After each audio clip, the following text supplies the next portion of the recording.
Number 1. The wisdom tooth dilemma. Wisdom teeth. Those pesky, often painful molars that erupt in your late teens or early 20s, often with all the grace of a bull in a china shop, leading to painful extractions and a diet of soft foods.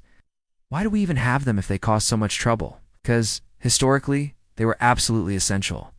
Our ancestors had much coarser diets, raw plants, tough meat, roots, which led to significant wear and tear on their teeth. By the time wisdom teeth came in, other molars were often worn down or even lost, making these new arrivals crucial for continued chewing and survival. Plus, their jaws were generally larger, accommodating the full set without issue. Now, with our processed foods and excellent dental hygiene, our jaws are smaller and our existing teeth last much longer. So these wisdom teeth are less about wisdom and more about your body stubbornly adhering to an ancient blueprint, providing a third set of molars for a mouth that has absolutely no room for them. It's your body saying, just in case you revert to gnawing on raw antelope, here's some backup. That's all for today. I'll be making similar videos in the future. Subscribe to see them. Number 2. The phantom ring vibration you're scrolling through your phone. Or maybe it's just sitting quietly on your desk, and you swear you felt it vibrate. You check, and nothing. No text, no call. Just the quiet hum of your own dashed expectations. Welcome to the phantom ring vibration, a modern malady with ancient roots. While the survival aspect here is a bit of a stretch in the traditional sense, it taps into your brain's hypervigilance for important stimuli. Historically, your brain was constantly scanning for crucial signals, the rustle of leaves indicating a predator, the faint cry of a child. It was better to overinterpret a signal than to miss a real threat. Now, in the digital age, your phone has become a primary source of vital social information.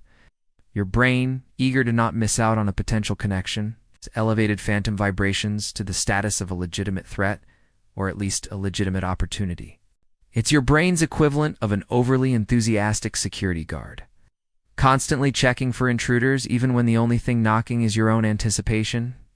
Number 3. The shiver of emotion. You're watching a particularly poignant scene in a movie, or maybe you're just really moved by a piece of music, and suddenly you get that tingly goosebump feeling, often accompanied by a little shiver. It's not because the air conditioning suddenly kicked on.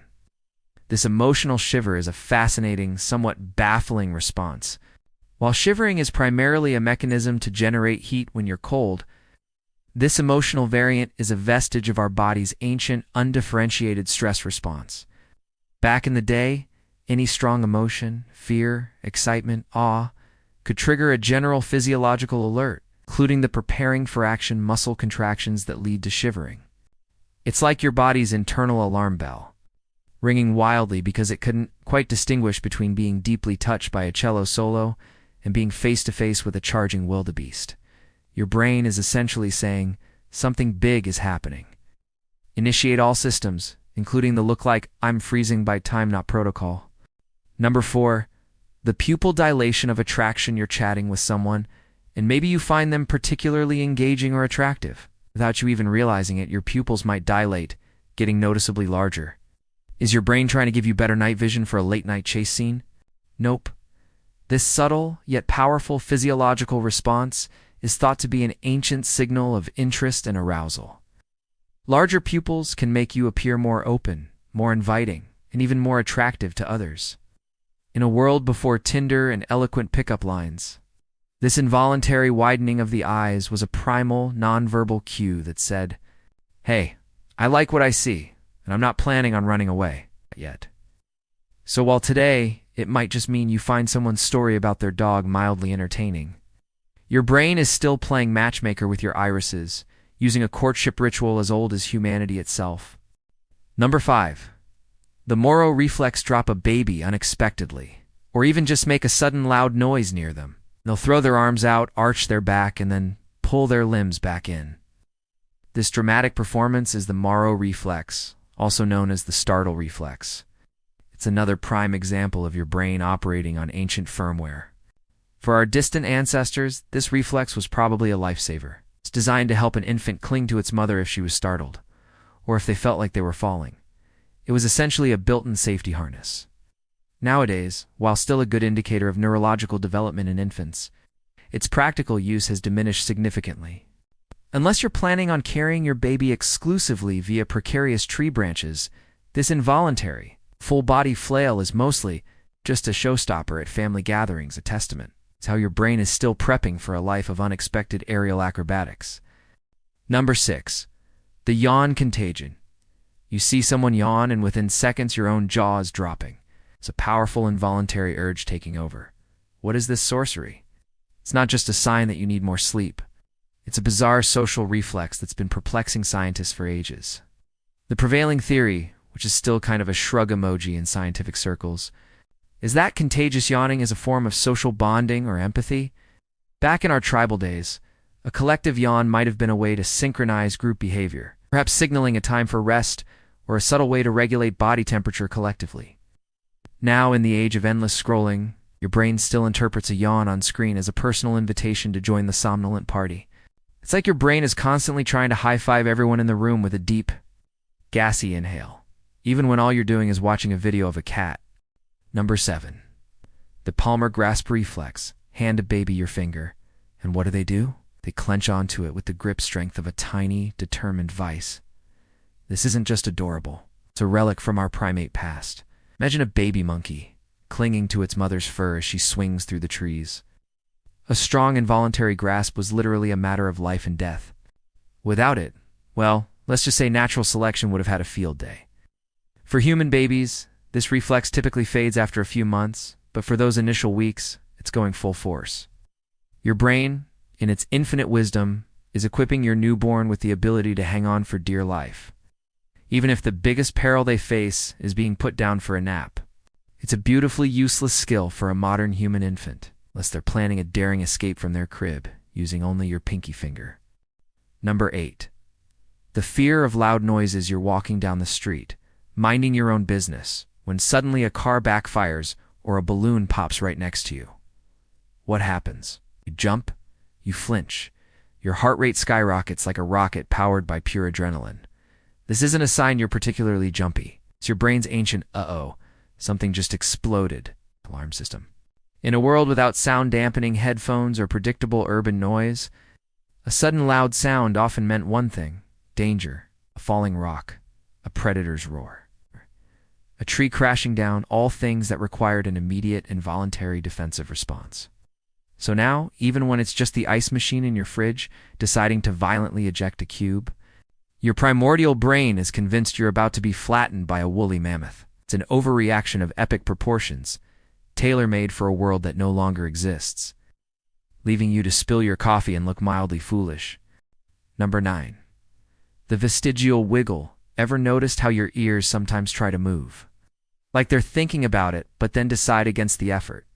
This isn't just you trying to look cool. It's a ghostly echo of a time when your ears were actually useful for pinpointing danger.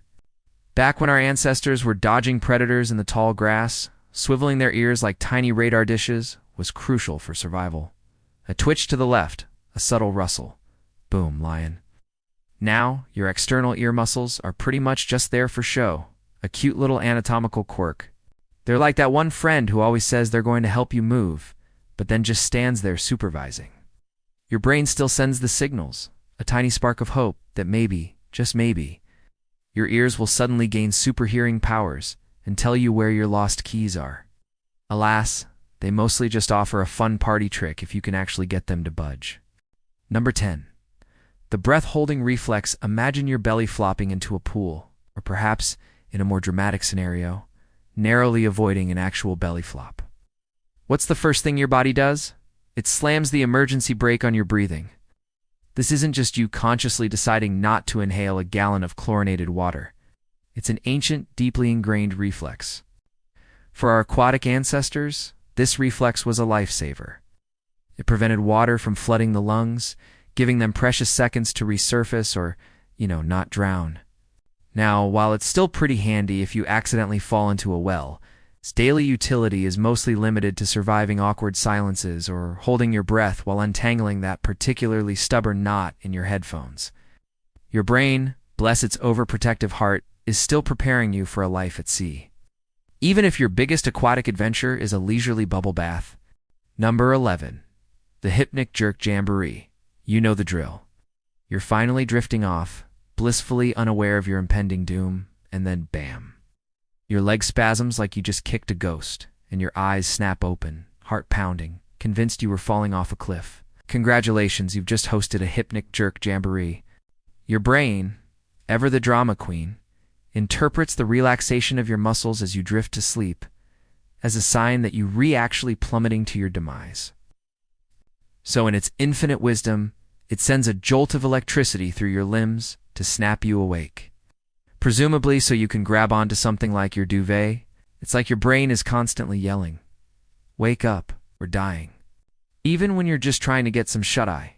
And the best part? It's completely useless for modern survival, unless you count gracefully avoiding a snooze alarm. Number 12.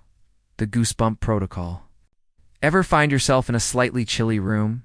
Or maybe just thinking about that one cringeworthy thing you said in high school, and suddenly your arms are covered in tiny, defiant mountains? Yep, you've just experienced pillow erection, or as your ancient lizard brain likes to call it, the look. I'm a bigger, scarier mammal. Protocol.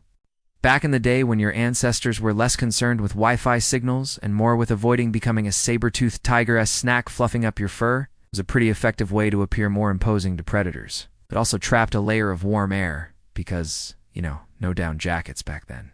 So now, when you're just mildly inconvenienced by a draft, your body's still screaming, "Danger, activate puff mode." Like it's preparing for a territorial dispute with the air conditioner. It's essentially your nervous system throwing a mini-rave to impress exactly no one.